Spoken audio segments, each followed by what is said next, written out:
तो आप देख रहे हैं ताराचंद क्लासेस। आज की वीडियो में हम पढ़ेंगे स्वराज के ऊपर। ठीक है, गांधी जी के विचार। तो स्वराज पर गांधी जी के विचार या फिर गांधीवादी सिद्धांत जो कि आत्मनिर्भरता के ऊपर है। एग्जाम में ये क्वेश्चन ज़रूर आएगा और इसी तरीके से आता है ज़्यादातर।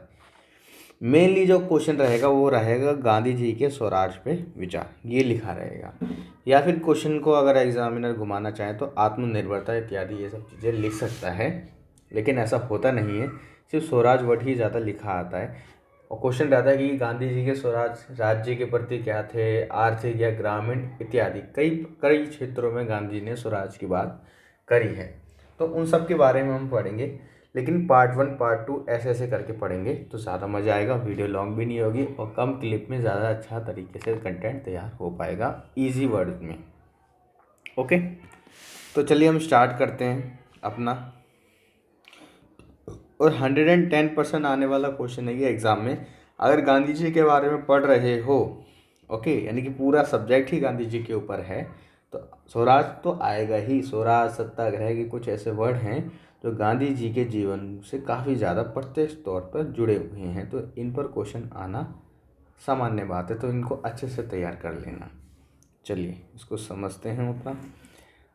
ओके, ये पूरा है। चलो, अगर नॉर्मल शब्द में कहा जाए कि गांधी जी का स्वराज है क्या, गांधी जी का जो स्वराज है वो है सेल्फ कंट्रोल और सेल्फ रूल, यानी कि खुद पे नियंत्रण करना और खुद के द्वारा नियम बनाना ही स्वराज है। ओके, समझ रहे हो। और वो राज्य का वो समर्थन बिल्कुल नहीं करते हैं, ये भी हम पढ़ेंगे। और राज्य का मतलब क्या होता है उसके बारे में भी पढ़ेंगे। चलिए, महात्मा गांधी जी के अनुसार स्वराज एक वैदिक शब्द है जिसका शाब्दिक अर्थ है स्वशासन या अपना सेल्फ, यानी कि अपना राज्य, सेल्फ गवर्नेंस या फिर होम रूल।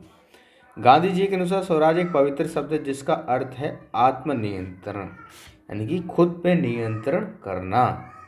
उनका कहना था कि मनुष्य तब तक स्वयं पर शासन नहीं कर सकता जब तक कि वह अपनी इच्छाओं और लालसाओं यानी कि उसका मतलब तड़प पर विजय प्राप्त न कर ले।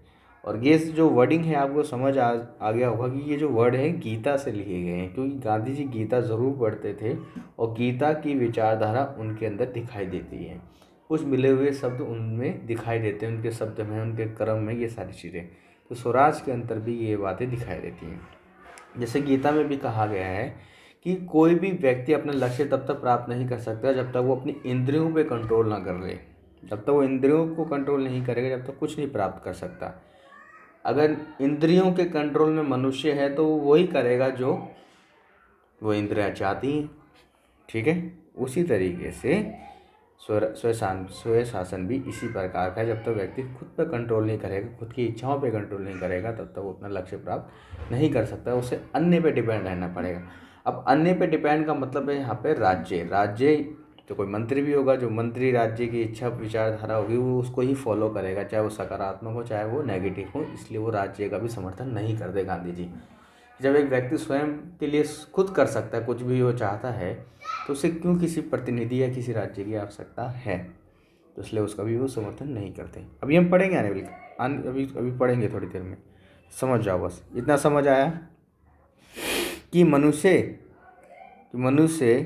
तब तक, ये क्या हो गया, चलो, मनुष्य तब तक स्वयं पर शासन नहीं कर सकता जब तक वह अपनी इच्छाओं लालसाओं यानी कि तड़प विजय प्राप्त ना कर ले। गांधी जी ने, ये हो क्या रहा है, ये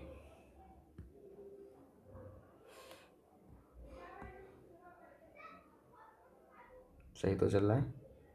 चलो, गांधी जी ने स्वराज को शुद्धता की अवधारणा माना जिसमें मन, वचन और कर्म की शुद्धता शामिल है।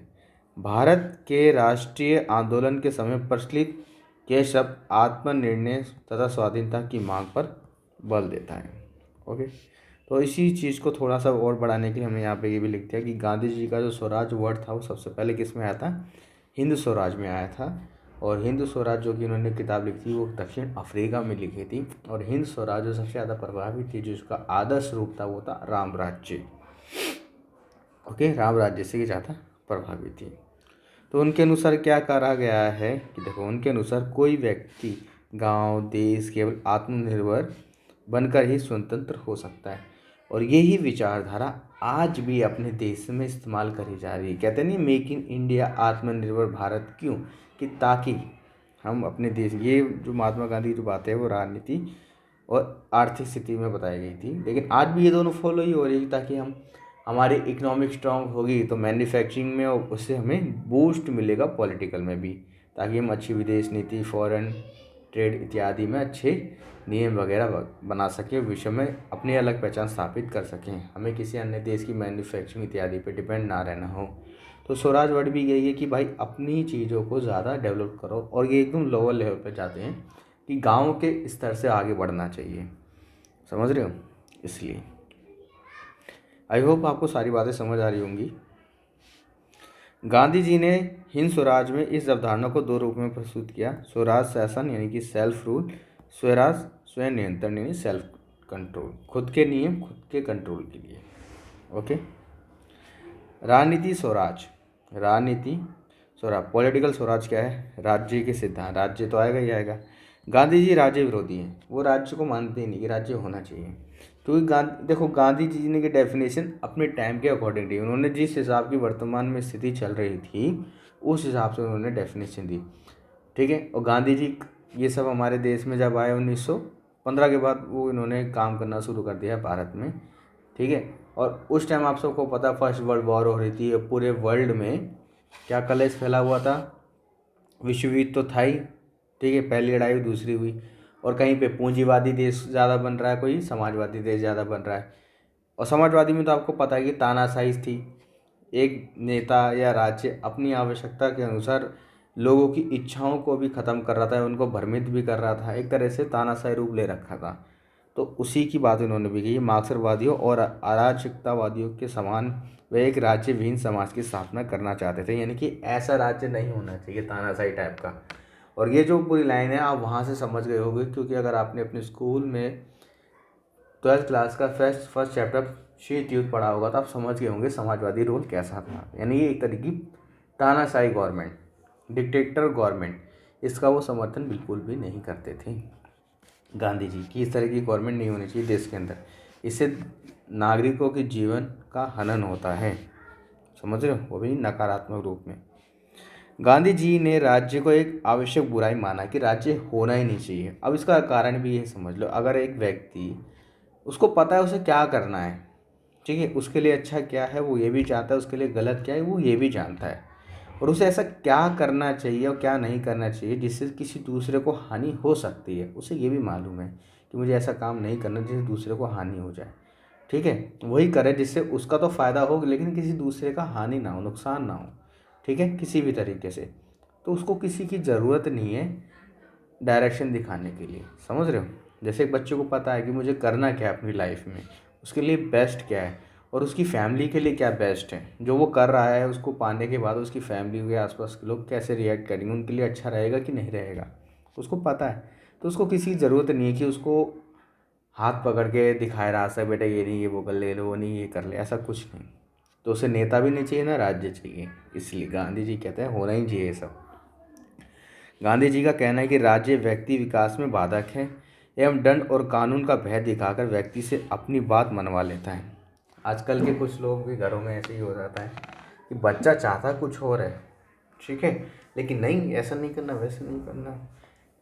अगर आप सही हो, आप छोड़ी छुपे करते रहो, लेकिन सकारात्मक तरीके से करना, आपका उद्देश्य सही होना चाहिए। आप हमेशा कामयाब हो जाओगे, जब कामयाब हो जाओगे तो सब पसंद करते ही नहीं। हर माँ बाप कहीं ना कहीं, वो भी जो भी है, अपनी अपनी कहानी में ज़्यादा नहीं घुसूंगा इसके अंदर, इसी में रहेंगे कि राज्य क्या करता है, कभी कभी अपनी चीज़ों को मनवाने के लिए प्रशासन का भी गलत इस्तेमाल कर लेता है, जिससे व्यक्ति की ग्रोथ में क्या होती है, बाधा उत्पन्न होने लग जाती है, जिससे वो आगे नहीं बढ़ पाते। इसलिए ऐसा नहीं होना चाहिए। राज्य हिंसा घनीभूत यानी संचिव और संगठित रूप है। राज्य हिंसा का संगठित रूप है, ठीक है, जहाँ हिंसा होती है। एक व्यक्ति में आत्मा होती है, लेकिन राज्य आत्मरहित एक यंत्र मात्र है। कि एक व्यक्ति में तो इमोशन होता है, लेकिन राज्य के अंदर नहीं होता, प्रशासन में कोई इमोशन नहीं होता। समझ रहे हो?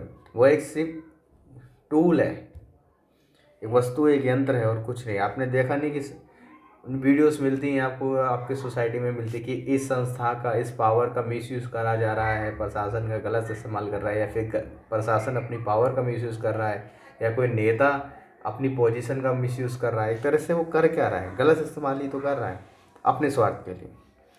वह हिंसा पर जीवित रहता है और हिंसा से उसे कभी पृथक नहीं किया जा सकता, अलग ही नहीं कर सकते। यानी राज्य और राज्य का जो भी प्रतिनिधि उसे अलग नहीं कर सकते, ऐसा गांधी जी मानते हैं। इसलिए राज्य को एक आवश्यक बुराई के रूप में न्यूनतम कार्यक्षेत्र में रहना चाहिए, यानी आवश्यक बुराई है ये। इसको और देखो, ये सारे जो पॉइंट्स हैं ग्राफ में थे, इसको थोड़ा पॉइंट्स में कर दिया कि इस आधार पर राज्य को अस्वीकार किया गया गांधी जी द्वारा। पहला है, राज्य हिंसा पर आधारित है।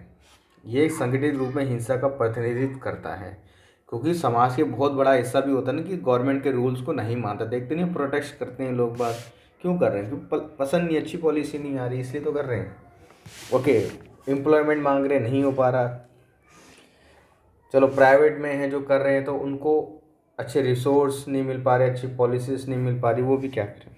चलो, राज्य की बल शक्ति व्यक्ति की स्वतंत्रता तथा व्यक्तित्व हेतु विनाशकारी है। एक हिंसात्मक समाज में राज्य की कोई आवश्यकता नहीं है, समझ रहे हो? इसलिए राज्य मानते ही नहीं, हटाओ। गांधी जी ने राज्य के स्थान पर एक आदर्श समाज व राज्य विहीन लोकतंत्र की स्थापना का विचार प्रस्तुत किया है। ऑब्वियसली बात है, कुछ ना कुछ तो हो गई, वो अपनी पॉइंट तो बोलेंगे ना। अगर आलोचना ही में हो जाए तो कुछ कैसे चलेगा? नेगेटिव पॉइंट्स हैं तो कुछ पॉजिटिव अपने भी पॉइंट्स रखो। तो गांधी जी आदर्श राज्य की स्थापना चाहते थे जिसमें राम राज्य की संकल्पना होनी चाहिए।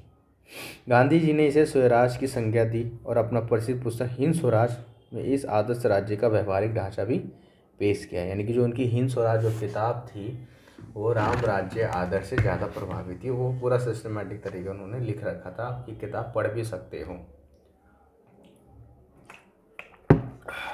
चलिए, आई होप आपको समझ आया होगा ये बात। आगे देखते हैं। गांधी जी के अनुसार राजनीति शक्ति साध्य नहीं बल्कि प्रत्येक क्षेत्र में लोगों के विकास में सहयोग देने का साधन है। समझ रहे हो? यदि जीवन इतना परिपूर्ण यानी परफेक्ट हो जाए कि आत्मनियमित यानी कि सेल्फ रेगुलेटेड हो जाए तो किसी भी प्रतिनिधि की आवश्यकता नहीं होती। अगर एक व्यक्ति को पता है कि उसे क्या करना क्या नहीं करना, क्या उसके लिए अच्छा है क्या चीज़ बुरा है, उसको ये क्रॉस चेकिंग उसे आती है, उसे अपना गुड एंड बैड सारे रिजल्ट पता है, तो अपने लिए वो खुद डायरेक्शन अच्छे से तैयार कर सकता है। अगर उसमें दिमाग है तो सोच भी पा रहा है उस दिमाग को लेके, तो उसको कभी किसी अन्य की आवश्यकता नहीं है। ऐसी स्थिति में प्रत्येक व्यक्ति अपना शासक स्वयं है। वह स्वयं पर का शासन करता है कि वह अपने पड़ोसी के लिए बाधा नहीं बनता। और ऐसी आदर्श स्थिति में राजनीतिक शक्ति नहीं होती, क्योंकि उसमें कोई राज्य नहीं होता। समझ रहे हो? जब राज्य नहीं होता राजनीतिक शक्ति भी नहीं होगी। गांधी ने उसे प्रबल अराजकता की स्थिति कहा है, यही राम राज्य है। टॉलस्टॉय ने इसे पृथ्वी पर परमेश्वर का राज्य कहा है। चलिए, अगर लोगों को अराजकता का मतलब समझ नहीं आया तो मैं आपको ये गूगल करके बता देता हूँ, ठीक है? रुक जाइए थोड़ा सा। ये आपके स्क्रीन पे ये अराजकता का पूरा मतलब शो कर रहा है, तो आप इसको आराम से देख सकते हैं, ठीक है? आपको समझ आ गया होगा। चलिए अपनी स्क्रीन पे वापस चलते हैं। चलो भाई आगे देखें। राजनीति का आध्यात्मिकरण, स्पिरिचुअलाइजेशन ऑफ पॉलिटिक्स। क्योंकि गांधी जी जो थे एक धार्मिक व्यक्ति भी थे। राजनीति आध्यात्मिकीकरण, महात्मा गांधी ने राजनीति का आध्यात्मिकरण किया। गांधी जी राजनीति से पहले एक धार्मिक व्यक्ति थे, ऑब्वियसली बात है। उन्होंने राजनीति और धर्म के बीच एक अटूट रिश्ता कायम किया है और राजनीति को धर्म पर आधारित करके उन्हें निस्वार्थ सेवा तथा नैतिकता के विकास का साधन बताया है। अगर सिंपल कहा जाए, पूरे ग्राफ में पढ़ना क्या है इधर, गांधी जी कहते हैं कि धर्म और राजनीति को अलग नहीं कर सकते और इन दोनों के बीच में एक अटूट रिश्ता बना दिया जाए तो एक व्यक्ति निस्वार्थ सेवा करेगा, निस्वार्थ सेवा करेगा और नैतिकता का विकास का इस्तेमाल करेगा। नहीं, निस्वार्थ और नैतिकता के विकास के साधन के अनुसार अपना वो समाज के प्रति काम करेगा। ठीक है, यानी प्योरिटी उसके अंदर झलकेगी, सच्चाई झलकेगी, अपना कर्म कर्तव्य समझेगा समाज की भलाई के लिए।